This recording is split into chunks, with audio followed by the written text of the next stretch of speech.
It's 1964. The mop top is in, and if you're a coffee bar cowboy or an angst-ridden rocker, your number one hangout is the Ace Cafe in Wembley. Your scarf and your socks are white, and your transport is probably a Triumph. It was a good time to be young and British. 30 years on, and the tables and chairs have been torn out and replaced by tyres. The old restaurant is deserted, and most of those Triumphs have faded away.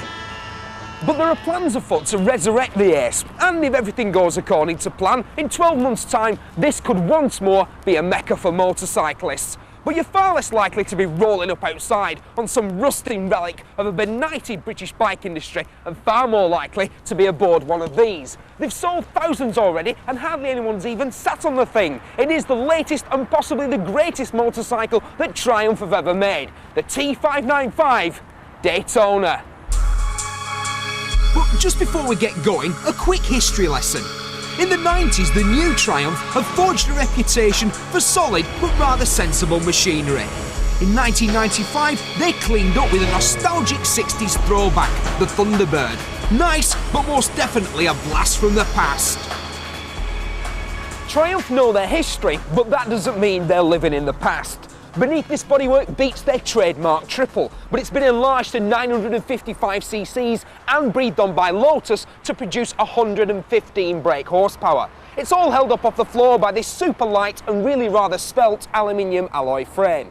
Now, in recent years, Triumphs have been a bit girl next door in the looks department, but this is most definitely Baywatch Beach Babe. Although I think that this curvaceous cutie actually involves the use of less plastic.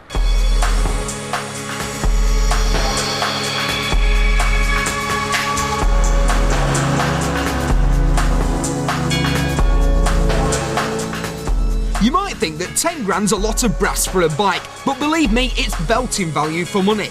You get computer control fuel injection, so the bike doesn't need a catalyst or a choke, and it's always in tune.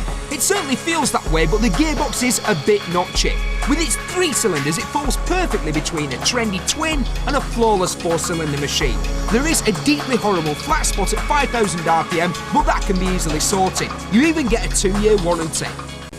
And you lot just couldn't wait to see it, could you? Which is how come I got to come out here and ride it on the coldest, windiest and wettest day of the year.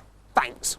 For now, we're just going to have to accept Triumph's claims of razor-sharp handling on 150 mph plus top speeds.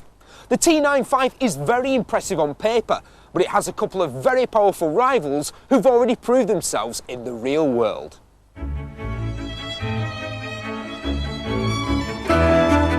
The Honda Fireblade, a thoroughly civilised machine that encourages you to behave like a total headbanger. No wonder it's been the UK's best-selling bike for 2 years.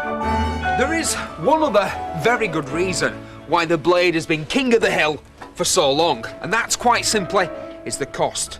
For 9 grand, your pound will not buy more performance anywhere. It does, of course, if you like bright colours, but as you can see from my attire, I most certainly do. And then there's the Ducati 916. It has soul and spirits that the Japanese can never, will never be able to build or buy. It handles like a dream and looks like it was styled by Michelangelo. Bellissima. But can any motorcycle really be worth £13,000? Yes. The Triumph is taller and heavier than the other two, and while beautifully balanced, it doesn't beg to be thrashed. If you've ordered one and don't fancy the psychedelic custom paint job, then the good news is you could sell it on and probably make a fat profit. The 595 is comfortable for a big bloke, it's classy. Once again, it's time to be proud to be a British biker. Think of the 595 as a 2-wheeled Esprit V8 for just 10 grand, and it sounds wonderful. And it is. Triumph will sell every one of these, and they already have done. Because they've built a motorbike that will satisfy most of the people, most of the time. Because only a few people will be brave enough to find... But for those hard-riding cafe racers of the 90s hoping for a British world beater, the 595 is a bit on the lardy side and needs to be a tad more lean and mean.